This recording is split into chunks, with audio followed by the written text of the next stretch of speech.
Y avanzamos en el verano, en pleno verano. Hoy es 18 de julio de 2023 y río así porque hoy está previsto que tengamos 44 grados aquí en la ciudad de Barcelona. Así que no sé dónde tú estarás y cuándo será que estés viendo este vídeo, pero lo que te aseguro es que hoy hace mucha calor y eso que estamos de momento en media mañana. Así que vamos a avanzar hoy al reto número 12, que tiene que ver con el desarrollo de las habilidades del equipo. Y este es un gran tema, este es indiscutible que es un reto para muchísima gente. De hecho es el que más vemos nosotros por nuestra digamos naturaleza, ¿no? Nosotros nos dedicamos precisamente a esto, pero no te preocupes, no tenemos nada para venderte en este caso. Simplemente vamos a hablar y reflexionar de lo que significa para un líder tener el reto de desarrollar a su equipo, de desarrollar las habilidades de su equipo. ¿Y por qué es un reto? Pues hombre, porque hay que identificar las habilidades y talentos únicos de cada miembro. Esto del café para todos y que todo el mundo haga lo mismo, normalmente no suele funcionar. Y el hecho de que cada uno tenga un traje a medida, pues no es algo fácil, ¿no? Pero nadie dice que fuera simple, nadie lo dijo que fuera simple, sino que es algo que requiere su tiempo y su valor, digamos, ¿no?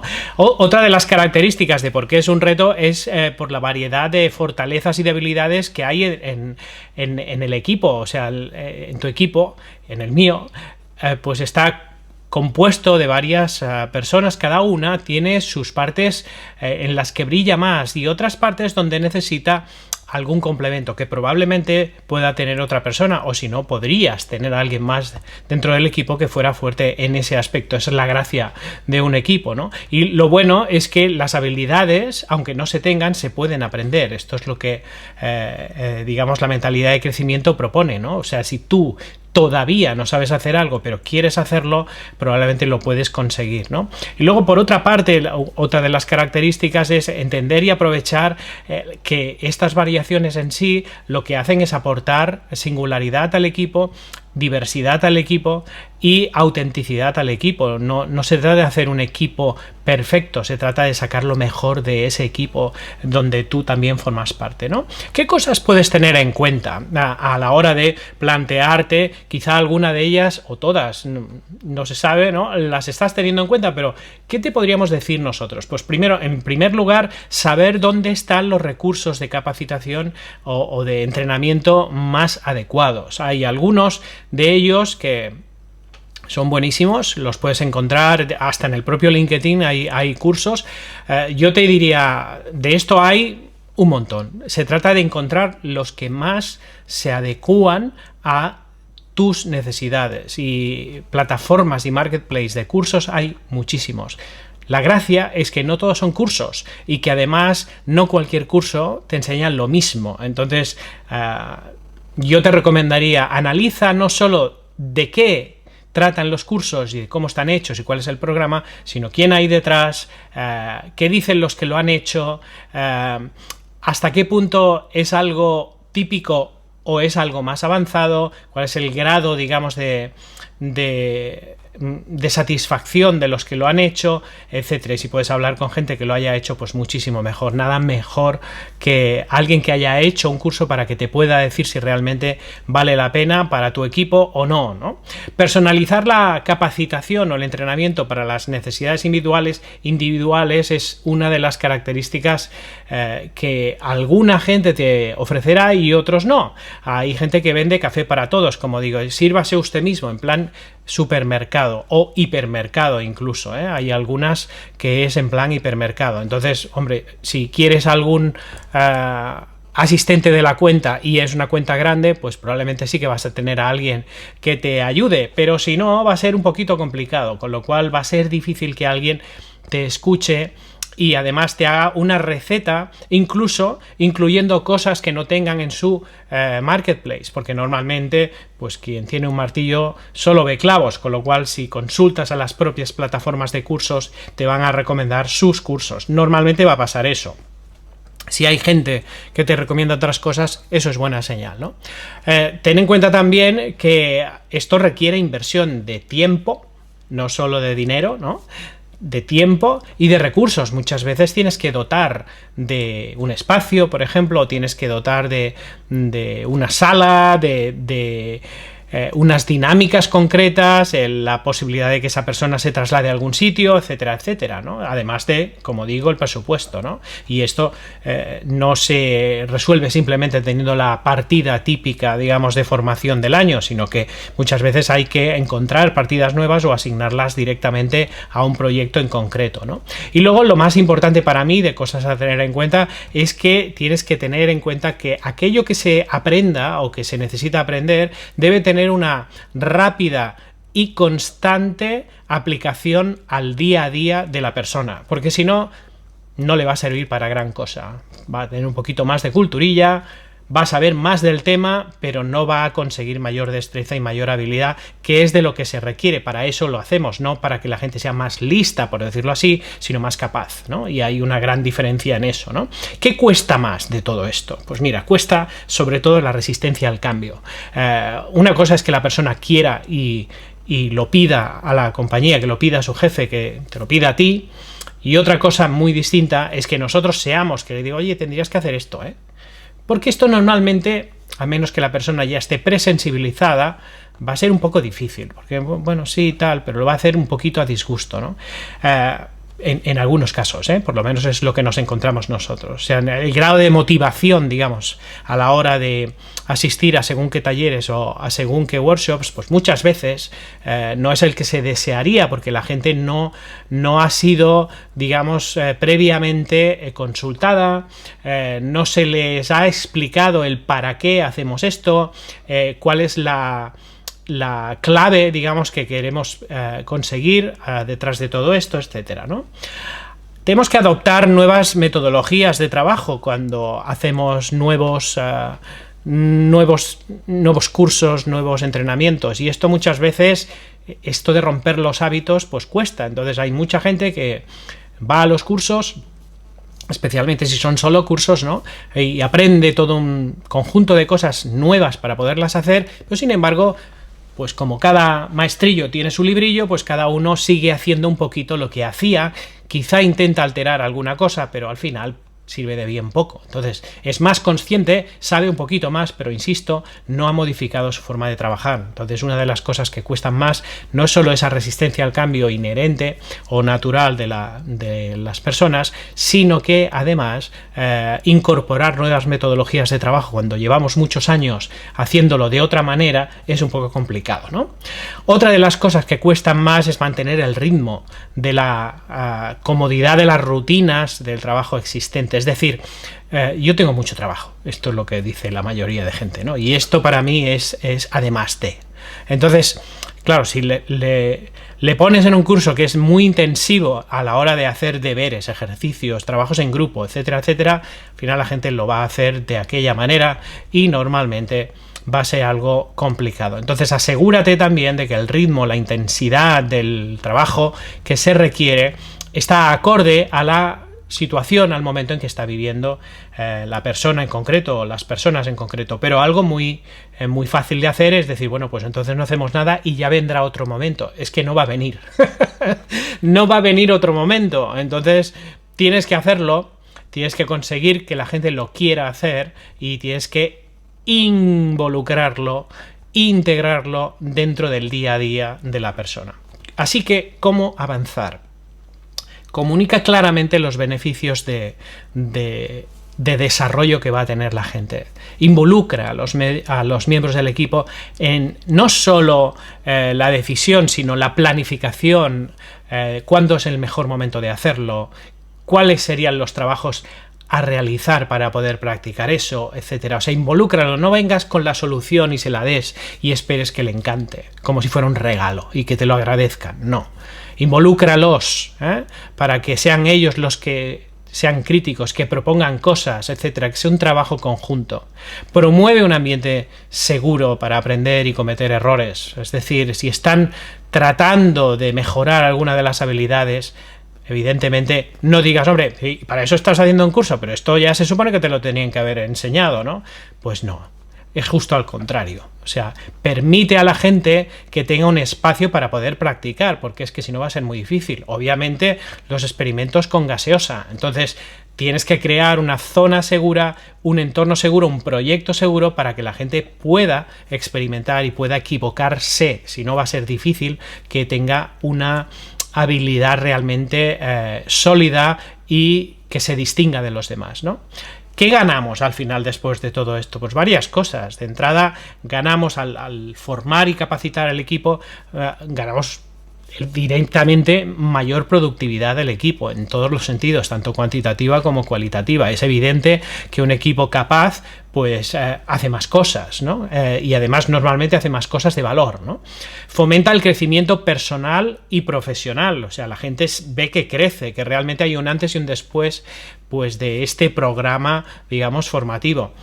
Fomenta el desarrollo organizacional, porque esto se contagia y esto además, si lo orquestas bien, pues resulta que confluyen corrientes de nuevas metodologías, con lo cual la gente pues sí, pues yo he hecho este programa, ostras, pues no te pierdas aquel porque es muy bueno, etcétera, ¿no? O fíjate en aquella persona o en aquel coach que es buenísimo, que tal, que cual, o vete con cuidado con aquella parte que es un poco dura, etcétera. Eso es fundamental porque la organización crece también, ¿no? Crea un ambiente de trabajo mucho más dinámico y mucho más adaptable. La gente está como acostumbrada a irse entrenando, a ir fallando, a ir mejorando, a ir poniéndose retos, ¿no? Y además crea, para mí, una de las más importantes, una ventaja competitiva perdurable en el tiempo. Si la gente está acostumbrada y aprende a aprender y a desaprender y a reaprender, pues es una de las mejores ventajas que puedes tener a nivel organizacional. Así que asegúrate de identificar las habilidades que necesita el equipo para lograr sus objetivos, tanto sus objetivos que los has puesto tú como los objetivos personales que ellos tienen. Asegúrate de que las formaciones o los entrenamientos están alineados con las necesidades y las habilidades de la organización y de cada miembro, o sea que haya un matching ahí. Asegúrate de que la persona lo quiere hacer, de verdad. Esto de preguntar primero ayuda, ¿no? Decir, oye, ¿a ti qué te parecería desarrollar un poquito más la capacidad de esto? O, ¿dónde crees tú que podrías mejorar? O, ¿dónde crees tú que sería mejor que nos capacitáramos como equipo? ¿Cuál es tu visión? ¿Qué te gustaría a ti hacer, abordar, etcétera? Esto ayuda, no sabes cómo. Fomentar una cultura de aprendizaje continuo y adaptabilidad continua. Asegúrate de eso. O sea, esto no va de este año, que es que como tenemos tantas cosas vamos a hacer muchos cursos de formación. Esto no va de esto. De hecho, nosotros decimos muchas veces que esto no va de formación, sino que va de transformación. Lo que se pretende no es que sepamos más cosas, sino que nos transformemos a medida que va cambiando el entorno, nosotros nos transformemos también, porque el entorno se transforma, no tiene nada que ver en lo que muchas de las cuestiones que hace 10 años nos ocupaban, las que nos ocupan hoy. La esencia es verdad que muchas veces no cambia. Por ejemplo, el cliente debe estar en el centro de todo el ecosistema. Si es que eres una organización orientada al cliente o que vive del cliente, ¿no? Pues debes ponerlo en el centro. Entonces, tanto da las habilidades que tengas que tener, pero eso no cambia. O, por ejemplo, que nosotros necesitamos reinventarnos cada día y no nos podemos acomodar. Esto no cambia tampoco. Con lo cual hay algunos aspectos más actitudinales que no cambian, pero lo que sí que cambia son las habilidades que tenemos que desarrollar. Por ejemplo, un ejemplo de programa que muchas veces nos dicen, bueno, pero ¿tú qué harías? ¿Tú qué pondrías? Insisto, esto no es algo que necesariamente queremos que tú nos compres, ¿eh? Se trata de un ejemplo simplemente a nivel ilustrativo que probablemente alguno de vosotros pues ya conocéis, ¿no? Pero de entrada, ¿qué solemos hacer? Pues lo que solemos hacer es evaluar primero el desempeño para identificar las áreas de mejora con cada persona, es decir, evaluarlas con el líder del área, pero evaluarlo también con cada persona, porque hay gente que ya sabe, que si hace su autocrítica, sabe dónde puede mejorar y sabe dónde es fuerte. Entonces, evaluar un poquito eso. Luego, implementar programas de, ya sea mentoría, porque sea gente normalmente con menos experiencia y que necesita más bien consejos y que tiene muchas preguntas, normalmente, insisto, requiere de experiencia, o bien coaching con gente muy experimentada que realmente está utilizando la energía de una manera no adecuada, o que tiene creencias limitantes muy importantes a pesar de tener mucha experiencia y mucha capacidad, pero está desenfocada, ¿no? Luego lo que hacemos es cursos o programas personalizados de formación, de entrenamiento, normalmente online, que se involucran, digamos, en el día a día de la persona, que no dice, no, es que mañana tengo curso y ya no hago nada más. No, no. Esto se hacía antes, o se hace con grandes cursos, por ejemplo, una nueva normativa legal, un cambio contable, una nueva plataforma que hay que utilizar. Bueno, entonces sí, te tienes que bloquear y ya está. Lo que estamos hablando es de entrenamiento, digamos, de aprendizaje y reaprendizaje diario, con lo cual tienes que integrarse, y esto no sirve de, oye, pues toda la mañana y sesiones de 4 horas. No, por favor, no hagas esto, porque te vas a cargar el nuevo programa, te lo vas a cargar, porque la gente se le va a acumular el trabajo, a la gente no le sobra el tiempo, como ya debes imaginar, ¿no? Y ya sabes y ya compruebas, con lo cual tienes que conseguir un formato que se diluya en el día a día y que hibride lo que sé con lo que debería saber o con lo que acabo de saber. Y esto, no hay nada mejor que un formato online para hacer esto. Y evidentemente, si lo aderezamos con algún día, digamos, de kick-off, digamos, de salida del proyecto o de apertura del proyecto, y otro de cierre o de etapas, pues es muchísimo mejor. Pero que el gran grueso yo recomendaría 20% presencial, 80% digamos online. Y hay muchos programas en los que nosotros vemos un gran rendimiento y un gran cambio con las compañías, y es 100% online, y también funciona muy bien, siempre que sea desde esta perspectiva, ¿no? Y bien hecho. Además, el online no tiene por qué ser el tostón de la llamada en grupo con el Zoom y dale que te pego ahí con, ay, que no se me ve la cámara, qué tal, no, sino bien hecho, bien facilitado, etcétera, ¿no? Después de esto, lo que hacemos es grupos de estudio, si es que hay que hacer algo en concreto con un proyecto, por ejemplo, o talleres de trabajo en equipo, o sea, asignar determinadas cuestiones a grupos de trabajo, siempre con cohortes de gente muy manejable. Normalmente nosotros no usamos más de 20 personas y normalmente lo ideal serían 16, mínimo 12, y esto funciona de maravilla. Claro, si haces un curso con 40 personas, con 60 personas, a veces hemos visto con 80 personas, esto es una barbaridad, y esto no hay manera, o sea, esto no es más que una conferencia online. Entonces esto es a evitar. La gente tiende a bifocar, digamos, su atención y estar ahí en plan, me tengo que conectar y poca cosa más, porque no va a servir, y sin embargo estamos tirando el tiempo y el dinero, ¿no?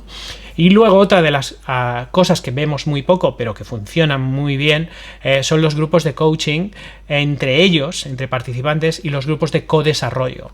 El coaching sería de alguna manera gente que ya está acostumbrada a poder preguntar para mejorar, ¿no? Y decir, oye, ¿cómo podría ser esto? ¿Cómo lo podrías explicar de otra manera? Y entre ellos se van retando, y en todo caso sería para ir adquiriendo nuevas cotas de desarrollo, o bien ya directamente grupos de co-desarrollo, es decir, grupos que están hechos para mejorar tu capacidad de oratoria, por ejemplo, ¿no? De comunicación interpersonal.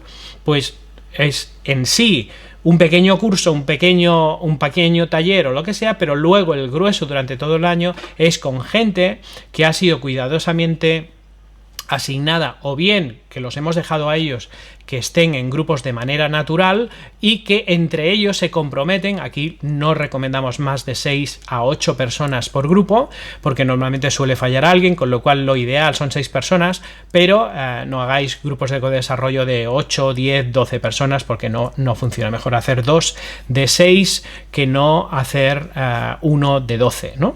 Y luego, al final, como conclusiones, digamos, ¿no? El liderazgo eficaz es esencial para el desarrollo de habilidades. Tú como líder no es solo liderar, sino que liderar forma parte también de procurar la capacitación, y no tienes por qué ser tú quien capacite y quien enseñe a su equipo, como si fueras el papa o la mama patriarcal, ¿no? Y protector, en que tiene que proveer a los hijos, por decirlo así, sino que lo que tienes que hacer es fomentar y escuchar qué es lo que quieren hacer, ¿no?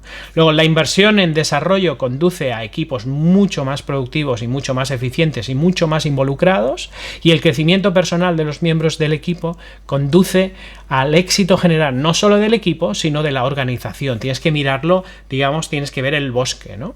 El desarrollo de habilidades es una inversión a largo plazo, muchas veces no tiene un retorno a corto. Conviene combinarlo con cosas que tengan algo más a corto, ¿no? Porque si no pueden crear frustración, pero hay que poner el foco en 3-4 años vista, ¿no? Como líder, es tu responsabilidad fomentar el crecimiento de tu equipo, el pedirle, bueno, y si quieres desarrollar esto, ¿por qué no me has propuesto todavía nada? No hay nada que haya por ahí que te sirva para esto. ¿Cómo es eso? Pues fomentar eso, pero no en plan bronca, sino como reto, ¿no? Decir, oye, pues tráelo y lo vemos, ¿no? Y los desafíos al final son oportunidades para la mejora y el aprendizaje continuo. O sea que al final de lo que se trata es de que no seamos perfectos, sino que intentemos ser mejores cada día. Y esto es una actitud vital. Esto forma parte de la cultura de la organización. Con lo cual, fíjate qué pedazo de reto es el número 12. Es uno de los que más me gustan. Bueno, de hecho, por eso nos dedicamos a ello, pero insisto, hay muchísima gente, muchos colegas que lo hacen muy bien. No quiero venderte nuestros servicios, aunque evidentemente encantados de poder escuchar tus necesidades, ¿no? Pero me da igual donde vayas, mientras que sean buenos, para que no te frustres. Pero confía en dejar vuestra digamos, inquietud en manos de profesionales del entrenamiento, del coaching, para que juntos podáis crecer. Esta sería mi recomendación. Con lo cual, tú como líder, estés al nivel que estés, haz con todo aquello que tengas, que muchas veces no se acaba de ver todo lo que tienes, pero haz conciencia de qué es lo que tienes, hazlo lo mejor posible para sacar el máximo provecho, ¿no? Y pregunta a tu equipo, básicamente. Entonces, hazte esa pregunta. ¿Hasta qué punto estoy yo sacando punta a este reto, ¿no? Este reto de formar al equipo, de conseguir que el equipo sepa más cosas. Pues ahí te dejo la cuestión y hablamos en el siguiente vídeo. Muchas gracias y seguimos.